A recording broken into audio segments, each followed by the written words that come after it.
दोस्तों मेरे पास कई बार सवाल आते हैं कि साहब पत्नी ने मेरे माता पिता पे, मेरे रिश्तेदारों पे केस कर दिया जो कि पूरी तरह से झूठा है, लेकिन मुझे भी अब पत्नी के ऊपर केस करना चाहिए, तो मुझे कौन सा क्रॉस केस करना चाहिए, कौन सा काउंटर केस करना चाहिए या नहीं करना चाहिए। बहुत प्रैक्टिकल वीडियो बताने वाला हूँ, इस वजह से वीडियो को अंत तक जरूर देख लेना, काफ़ी महत्वपूर्ण होने वाला है पति और पत्नी दोनों के लिए। तो चलिए दोस्तों, नो टाइम पास नो बकवास, सीधा करते हैं काम की बात। मैं हूँ हंस। सेकंड बात दोस्तों, कमेंट में नंबर ना छोड़े, अगर आप मुझसे ही बात करना चाहते हो, डिस्कशन में पूरी डिटेल होती है, अपॉइंटमेंट बुक करके आप बात कर सकते हैं। देखिए दोस्तों, कई बार क्या होता है कि एक ईगो की लड़ाई हो जाती है, पत्नी जानबूझकर उसके रिश्तेदारों को, माँ बाप को, पति सबको इंक्लूड कर देती है। देखिए बात मानते हैं, यहाँ पे समझ आती है कि साहब पति पत्नी की लड़ाई है, परिवार की लड़ाई है, लेकिन जानबूझकर जब रिश्तेदारों का सबको इंक्लूड कर देते हैं तो कहीं ना कहीं से पति हार्ट हो जाता है वहाँ पे, और पति ये सोचता है कि नहीं साहब अब तो बहुत हो गया, बर्दाश्त की सीमा बाहर हो गई है, अब तो मुझे भी केस करना ही है। देखिए दोस्तों मैं बताता हूँ, महिला केस करती है पुलिस थाने में कहीं भी, तो आरोपी के बेस पे एफआईआर दर्ज हो जाती है, खास करके 498 केस की। तो मैं एक चीज़ आपको बताने वाला हूँ कि सिंपली अगर आप पे सामान्य कोई भी 498 का केस हुआ, सिंपल सेक्शन लगे हुए हैं, तो उसमें कोई मतलब नहीं है आपको काउंटर केस करने का। मैं बता देता हूँ, जी हाँ, काउंटर केस में कोई मतलब नहीं, वो कोर्ट में जाएगा तो ऐसे भी उड़ जाएगा वो केस, कोई ज़्यादा टाइम चलने वाला है भी नहीं, ठीक है। तो इस वजह से आपको वही सोचना है। लेकिन अगर हो सकता है कि इतने गंदे आरोप लगा दिए कि आप खुद शर्मिंदा हो रहे हो और आपको हार्ट हो चुका है, वाकई आपको प्रताड़ना की गई थी उसके परिवार से, आपके सास ससुर की तरफ से, मतलब पत्नी के माँ बाप की तरफ से या उनके भाई की तरफ से या जीजा की तरफ से कोई परेशानी हुई है और आपके पास कोई ऑडियो वीडियो या कोई एविडेंस है, तो फिर आप काउंटर केस कर दीजिए, पूरे काउंटर केस कर दीजिए। गाली गलौज का, धमकियों का, घर में आके मारपीट करने का, घर में आके चोरी करने का, जो भी काउंटर बनना आपको। देखो आप पे जब पूरा पता है कि आप पे पूरी तरह से केस गलत किया गया है, तो फिर भी आप भी उसी टाइम पे चले जाए। काउंटर केस करने से एक बेनिफिट ये होने वाला कि आपका केस पुलिस थाने से आगे नहीं जाएगा।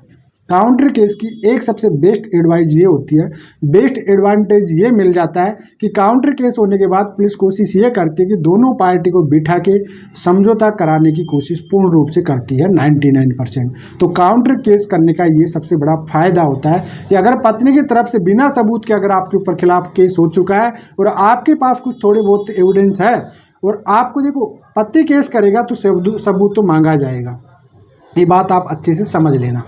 अब इस सिचुएशन में कुछ भी आपके, चाहे उनके माँ बाप की गाली गलौज हो, भाई की गाली गलौज, जीजा हो, ये बहुत आ जाते हैं। तो ऐसे में कोई भी आपके पास है, आपके घर पे आए हुए हैं, उनका CDR वगैरह निकाल के आपको लगाना ही है, देखो मेहनत तो करनी पड़ेगी। लेकिन अगर आप अच्छा सा काउंटर केस कर दिए 2-4, तो आपका मामला कोर्ट कचहरी तक जाएगा नहीं, पुलिस थाने में उसको कोर्ट कचहरी। देखो आपके रिश्तेदारों को फंसा दिया पत्नी की तरफ से, मैं बताता हूँ, तो आप भी उनके रिश्तेदारों को डालोगे, उनके जीजाओं को, उनको कोई भाइयों को, उनकी इंक्लूड उनकी मदर फादर को, सबको आपकी मदर की तरफ से इंक्लूड करोगे तो डेफिनेटली कार्डी लाइन पे आ ही जाएगी। क्यों? देखो किसी पे केस करते हैं ना और उनके रिश्तेदारों को फंसाते हैं ना, तो उनको बहुत आसान लगता है, तो बहुत अच्छा कर दिया हमने।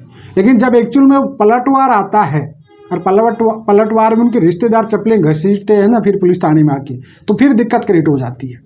तो भैया काउंटर केस का बेनिफिट तो होता है, लेकिन आपके पास कुछ ना कुछ एविडेंस होना चाहिए, आप पति हो, इस वजह कुछ ना कुछ सबूत चाहिए आपका, तभी आपका काउंटर केस एक्सेप्ट होगा।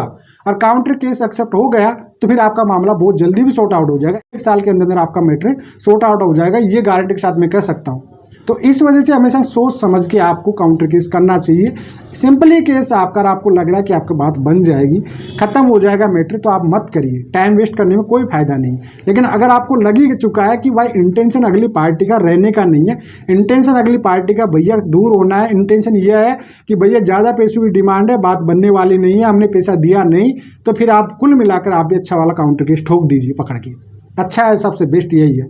और अच्छा सा काउंटर केस हो गया, रिश्तेदारों पे, आपके जितने रिश्तेदारों को फंसा है, देखो ईमानदारी रखिए आप भी ये बात सही है, ईमानदारी आप रखिए कि भाई आपके रिश्तेदारों को फंसाए, आपके माँ बाप को फंसाए, आपके भाई बंधु को फंसाए, तो आप भी वही करिए, सिमिलरली आप भी वही करिए, सभी को फंसा दी। और जब उनके अड़ोसी पड़ोसी, उनके रिश्तेदार कहेंगे ना कि यार तुम्हारी वजह से तुम्हारे रिश्तेदार हमको फंसा रहे, तो उनको एहसास हो जाएगा ये अच्छे से कि भैया दूसरों को गलत तरीके से फंसाने में कोई फ़ायदा नहीं है। और पता है उसके बाद क्या कहेंगे, साहब वकील साहब ने कहा था, हमने तो इसे कर दिया। भाई तुम क्यों बेवकूफ़ बन जाते हो वहाँ पे, जब आपको समझ नहीं आ रही है? पहले तो आप बड़े होशियार बन के केस कर देते हो और उसके बाद कहते हो साहब वकील साहब ने ऐसा कहा, हमने तो ऐसा कर दिया। भाई आपका दिमाग कहाँ चला गया था उस टाइम पे, वो सोचना चाहिए था ना आप। फिर कहते हो साहब वकील तो गलत एडवाइस करते हैं, वकील तो ऐसा करते हैं वैसा। अरे भाई वकील के हाथ में तो आपने खुद कहा, वकील साहब तो आपका इंटेंशन समझा है, वकील साहब तो आप क्या करना चाहते क्या नहीं था वो चीज़ को समझ के किया वकील साहब ने। तो अब आप वकील साहब को दोष क्यों दे रहे हो? तो भैया काउंटर केस करने का सबसे बेस्ट तरीका यही है कि आप पे काउंटर केस किया तो आप भी कुछ एविडेंस इकट्ठे रखिए। देखो केस होता है ना पति पत्नी का, मैं आपको समझा देता हूँ, तो कुछ ना कुछ बात जरूर होती है, ये बात आप माइंड में फिट कर लेना, कुछ ना कुछ बातें जरूर होती है। और जब बातें होती है तो मामला बिगड़ता जरूर है, और कुछ ना कुछ एविडेंस जरूर इकट्ठे करने पड़ते हैं। अब आपके पास एविडेंस है तो आप सभी को चपेटे में ले लीजिए, पलटवार इतना तगड़ा करिए कि भैया सोचने वाला मजबूर हो जाए।